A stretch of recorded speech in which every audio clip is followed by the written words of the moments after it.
Hello दोस्तों, मैं अमित भाटी आपके अपने यूट्यूब चैनल टारगेट ओनली रोजगार पर स्वागत करता हूं। आज मैं लेकर आया हूं आपके लिए स्टैटिक जीके के कुछ महत्वपूर्ण प्रश्न जो सभी प्रतियोगी परीक्षाओं की दृष्टि से अति महत्वपूर्ण हैं। चलते हैं बिना देरी के आज की क्लास के पहले प्रश्न पर। नागार्जुन सागर बांध किस नदी पर स्थित है? तो आपका सही उत्तर है ऑप्शन डी, कृष्णा नदी पर। और दोस्तों, अगर पूछा जाए कि नागार्जुन सागर बांध किस राज्य में स्थित है, तो दोस्तों ये आंध्र प्रदेश में स्थित है दोस्तों। और दोस्तों, अगर पूछा जाए कि सतलुज नदी पर कौन सा बांध है, तो दोस्तों इस पर भाखड़ा नागल बांध स्थित है जो कि पंजाब में है। आपका अगला प्रश्न, 1998 में भारत द्वारा पोखरण में किए गए परमाणु परीक्षण का कोड नाम क्या था? तो आपका सही उत्तर है ऑप्शन सी, ऑपरेशन शक्ति। और दोस्तों, मैं ये बता देता हूं आपको कि यह जो परीक्षण था यह दूसरे नंबर का था, दूसरे नंबर का था दोस्तों। तो अब आप पूछोगे कि पहले नंबर का कौन सा था, तो पहले नंबर का पहला परमाणु परीक्षण 1974 में किया गया था, जिसका नाम इस्माइली बुद्धा रखा गया था। इस्माइली इस्माइली बुद्धा। आपका अगला प्रश्न, भारत में सबसे पहले रुपये का सिक्का किसने चलाया था? तो आपका सही उत्तर है ऑप्शन सी, शेरशाह सूरी ने। और दोस्तों, अगर पूछा जाए कि शेरशाह सूरी का मकबरा कहाँ स्थित है, तो दोस्तों इसका मकबरा सासाराम सासाराम बिहार में स्थित है दोस्तों। और दोस्तों, अगर पूछा जाए कि हुमायूं का मकबरा किस शैली में बना हुआ है, तो दोस्तों ये काफी बार पेपर में क्वेश्चन पूछा भी गया है। तो इसका मकबरा चार बाग शैली में बनाया गया है दोस्तों, चार बाग शैली में, जो कि दिल्ली में स्थित है दोस्तों। आपका अगला प्रश्न, निम्नलिखित में से किस उत्पाद की शुरुआत पुर्तगालियों द्वारा की गई थी? तो दोस्तों तंबाकू, काजू, आलू। और दोस्तों एक चीज और है जो कि प्रिंटिंग प्रेस। प्रिंटिंग प्रेस, इन सभी का जो शुभारंभ किया गया है भारत में वह पुर्तगालियों द्वारा किया गया था। आपका डी ऑप्शन सही है। आपका अगला प्रश्न,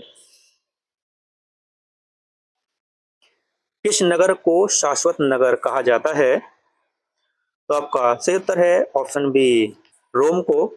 और दोस्तों मैं आपको बता देता हूं कि जिनेवा में WHO व ILO का मुख्यालय जिनेवा में स्थित है। आपका अगला प्रश्न, विद्युत उत्पादन के लिए प्रयुक्त नाभिकीय रिएक्टर आधारित है। तो दोस्तों नाभिकीय रिएक्टर जो है वह नाभिकीय संलयन ऑप्शन बी पर कार्य करता है। और दोस्तों अगर आपको पूछा जाए कि परमाणु बम किस क्रिया पर या किस आधार पर कार्य करता है, तो वह नाभिकीय विखंडन पर कार्य करता है। परमाणु परमाणु बम। और दोस्तों अगर पूछा जाए कि सूर्य पर ऊर्जा का स्रोत क्या है, तो जो सूर्य पर जो ऊर्जा बन रही है वह नाभिकीय संलयन द्वारा बन रही है दोस्तों, सूर्य पर ऊर्जा। तो दोस्तों ये ध्यान रखना कि नाभिकीय विखंडन पर परमाणु बम कार्य करता है और सूर्य पर जो ऊर्जा बनी हुई है वह नाभिकीय संलयन से द्वारा बनी हुई है। आपका अगला प्रश्न, पहली बार क्लोन से बनने वाली भेड़ का क्या नाम था? तो आपका सही उत्तर है ऑप्शन सी, डॉली। आपका अगला प्रश्न, संसद में केंद्रीय बजट कौन प्रस्तुत करता है? तो आपका सही उत्तर है ऑप्शन डी, वित्त मंत्री।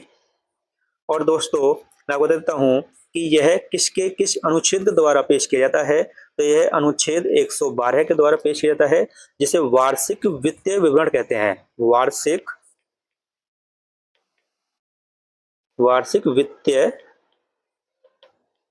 विवरण। इसे बजट भी कहा जाता है।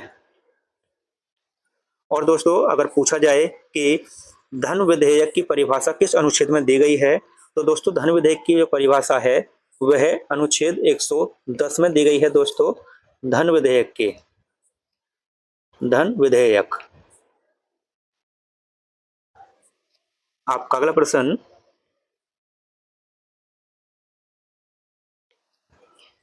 माई म्यूजिक माई लाइफ नामक पुस्तक के लेखक कौन हैं? तो आपका सही उत्तर है ऑप्शन सी, पंडित रविशंकर। आपका अगला प्रश्न,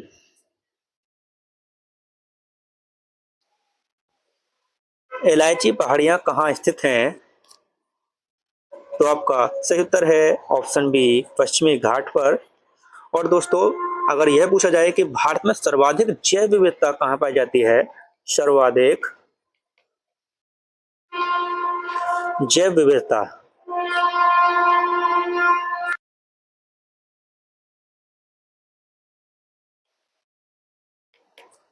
कहाँ पाई जाती है, तो दोस्तों यह पश्चिमी घाट पर ही पाई जाती है। पश्चिमी पश्चिमी घाट पर पाई जाती है। और दोस्तों पश्चिमी घाट को एक अन्य नाम से भी जाना जाता है, जिसे सहयाद्री कहते हैं। पश्चिमी घाट का अन्य नाम सहयाद्री, पश्चिमी घाट का अन्य नाम सहयाद्री भी है। आपका अगला प्रश्न, अद्वैतवाद का सिद्धांत किसने दिया था? तो आपका सही उत्तर है ऑप्शन सी, शंकराचार्य ने दिया था। आपका अगला प्रश्न, लौंग पौधे के किस भाग से प्राप्त की जाती है? तो आपका सही उत्तर है ऑप्शन डी, सूखी पुष्पकलिका से। आपका अगला प्रश्न,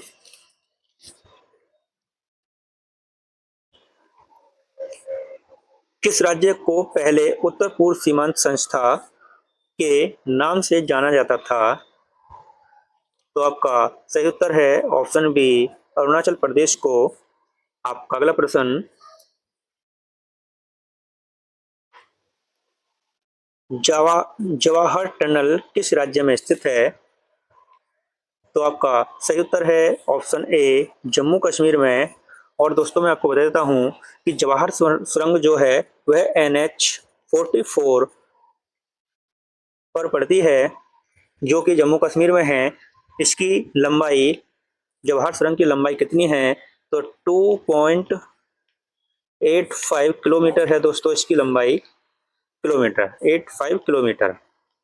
और दोस्तों अगर पूछा जाए कि अटल सुरंग किस राज्य में स्थित है, तो दोस्तों अटल सुरंग हिमाचल प्रदेश में स्थित है दोस्तों, अटल सुरंग।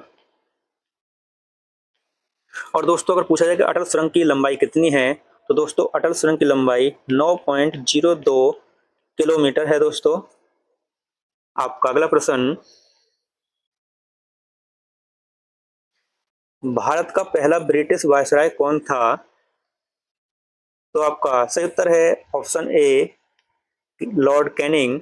और दोस्तों अगर पूछा जाए कि 1857 की क्रांति किसके समय हुई थी, तो दोस्तों 1857 क्रांति लॉर्ड कैनिंग के समय हुई थी, 1857 क्रांति। और दोस्तों अगर पूछा जाए कि सहायक संधि कौन लेकर आया, तो दोस्तों लॉर्ड वेलेजली सहायक संधि लेकर आया था दोस्तों, सहायक संधि। आपका अगला प्रश्न, भारत का पहला गवर्नर जनरल कौन था?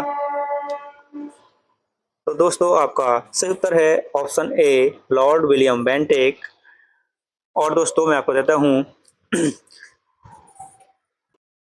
कि भारत में सती प्रथा का अंत किसने किया था, तो दोस्तों यह 1829 में लॉर्ड विलियम बेंटिक द्वारा किया गया था। और दोस्तों इस जो सती प्रथा से कौन जुड़े हुए थे, तो दोस्तों राजा राम मोहन राय जुड़े थे, सती प्रथा से राजा राम मोहन राय जुड़े हुए थे। और दोस्तों अगर पूछा जाए कि भारत में पहली रेल कब चली, तो दोस्तों लॉर्ड डलहौजी के समय 1853 में भारत में पहली रेल चली थी, जो बॉम्बे से ठाणे के बीच चली थी दोस्तों। इसकी लंबाई 34 किलोमीटर थी दोस्तों। और दोस्तों अगर पूछा जाए कि लॉर्ड कॉर्नवालिस कोड किस वर्ष आया, तो दोस्तों लॉर्ड कॉर्नवालिस कोड 1793 में आया था। दोस्तों यह एग्जाम में काफी बार पूछा गया है कि लॉर्ड कॉर्नवालिस कोड किस वर्ष आया, तो 1793 में। आपका अगला प्रश्न, किस वर्ष मतदान की आयु 21 वर्ष से घटाकर 18 वर्ष कर दी गई थी, तो आपका सही उत्तर है ऑप्शन बी 1989 में। और दोस्तों यह किस संविधान संशोधन के द्वारा की गई थी, तो यह 61वें संविधान संशोधन के द्वारा 1989 में मतदान की आयु 21 से 18 वर्ष कर दी गई थी। आपका अगला प्रश्न, मोटर वाहनों में पश्च दृश्य दर्पण के रूप में किस दर्पण का उपयोग किया जाता है, तो दोस्तों यह पूछ रहा है कि जो मोटर वाहन जो मतलब कार होती है, तो ड्राइवर के साइड में राइट साइड में जो शीशा या लेफ्ट में शीशा लगा होता है, उसमें किस दर्पण का उपयोग किया गया है, तो दोस्तों उस दर्पण में उत्तल दर्पण का प्रयोग किया जाता है। ऑप्शन ए आपका सही उत्तर है। आपका अगला प्रश्न, ख्वाजा मोइनुद्दीन चिश्ती की दरगाह कहाँ स्थित है, तो आपका सही उत्तर है ऑप्शन बी अजमेर में। आपका अगला प्रश्न, सिनेगॉग किस धर्म का पूजा स्थल है, तो आपका सही उत्तर है ऑप्शन सी यहूदी धर्म का। और दोस्तों अगर पूछा जाए कि पूरे विश्व में यहूदी धर्म का सबसे बड़ा देश कौन सा है, तो दोस्तों वह इजराइल है। यहूदी धर्म का सबसे बड़ा देश इजराइल है। आपका अगला प्रश्न, उच्च गुणवत्ता वाला कठोर कोयला कौन सा है, तो आपका सही उत्तर है ऑप्शन डी एंथ्रेसाइट। और दोस्तों मैं इसमें आपको रहता हूं कि जिस कोयले में कार्बन की मात्रा जितनी अधिक होगी वह उतना ही उच्च क्वालिटी का होगा, और जिसमें कार्बन की मात्रा जितनी कम होगी उसमें वो कोयला उतना ही बेकार होगा। तो दोस्तों सबसे अच्छा कोयला एंथ्रेसाइट माना जाता है, जिसमें 90 से 95% कार्बन की मात्रा होती है। और सबसे बेकार जो होता है कोयला वह पीट माना जाता है। और भारत में सर्वाधिक मात्रा में कौन सा कोयला पाया जाता है, तो दोस्तों भारत में सर्वाधिक मात्रा में बिटुमिनस कोयला पाया जाता है। आपका अगला प्रश्न, महाबलीपुरम के रथ मंदिरों का निर्माण किसके द्वारा किया गया था, तो आपका सही उत्तर है ऑप्शन ए नरसिंह वर्मन प्रथम द्वारा। और दोस्तों अगर पूछा जाए कि महाबलीपुरम मंदिर कहाँ स्थित हैं, तो दोस्तों यह तमिलनाडु में स्थित हैं। आपका अगला प्रश्न,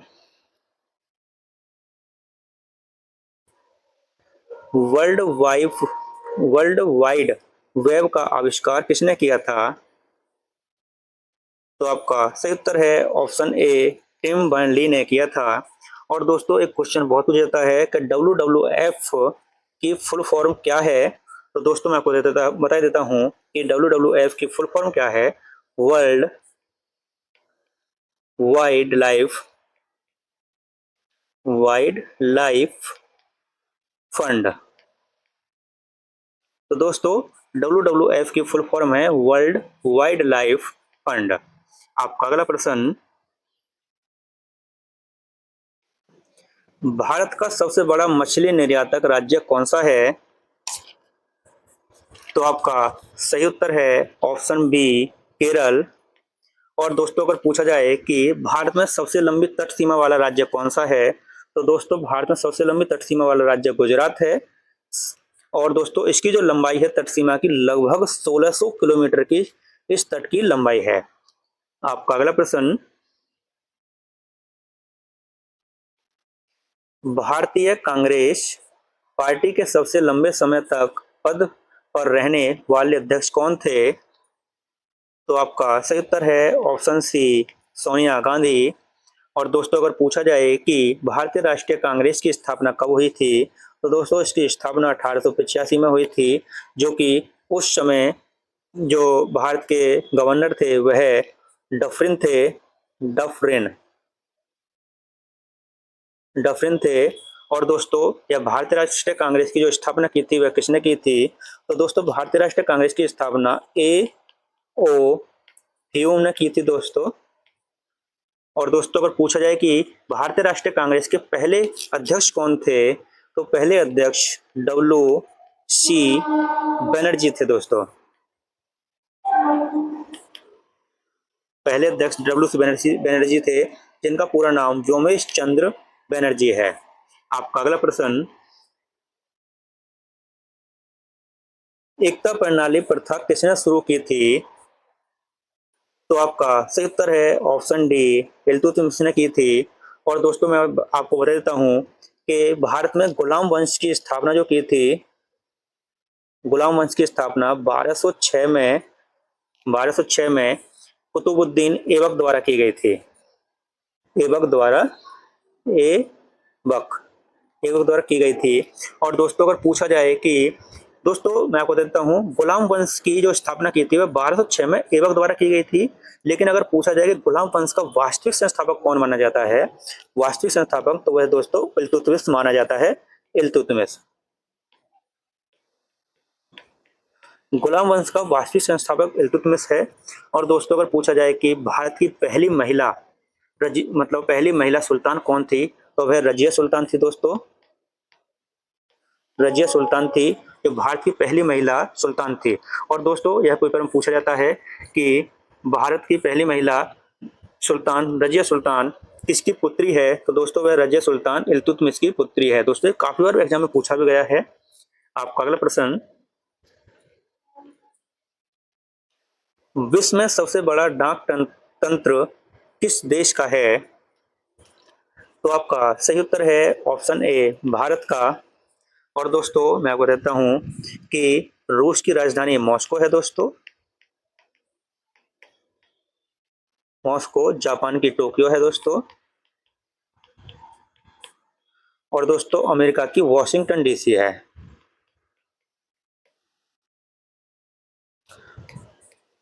डीसी। और दोस्तों एग्जाम में यह पूछा गया है कि डीसी का अर्थ क्या है। वॉशिंगटन डीसी में जो डीसी का जो अर्थ है वह क्या है, तो दोस्तों डीसी का अर्थ जो है, डीसी का वह डिस्ट्रिक्ट ऑफ कोलंबिया, इसका अर्थ है डिस्ट्रिक्ट ऑफ कोलंबिया। आपका अगला प्रश्न,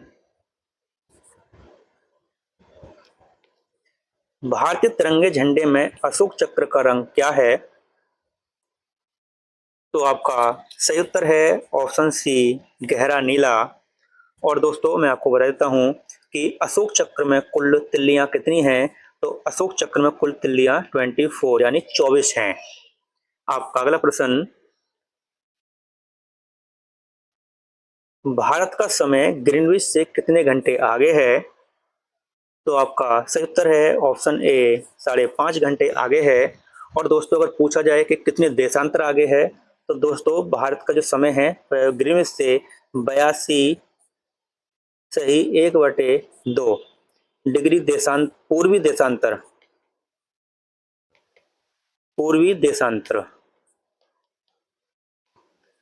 आगे है दोस्तों। और दोस्तों अगर यह पूछा जाए कि भारत का जो मानक समय है वह कहां पर लगा हुआ है, तो दोस्तों भारत का मानक समय नैनी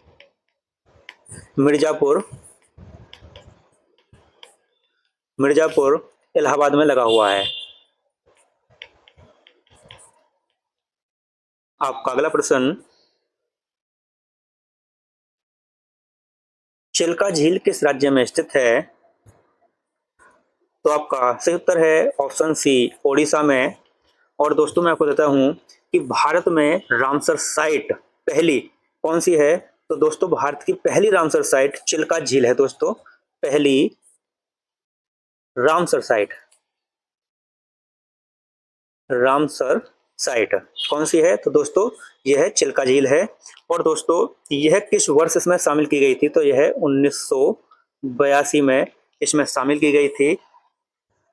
और दोस्तों मैं आपको देता हूं कि वर्तमान में भारत में कितनी रामसर साइट हैं, तो वर्तमान में भारत में कितनी रामसर साइट हैं, तो दोस्तों वर्तमान में 80 रामसर साइट हैं। और दोस्तों इसी के साथ हमारी क्लास यहीं समाप्त होती है। अगर आपको हमारी क्लास अच्छी लगी हो तो हमारी वीडियो को लाइक शेयर और सब्सक्राइब करना न भूलें। धन्यवाद।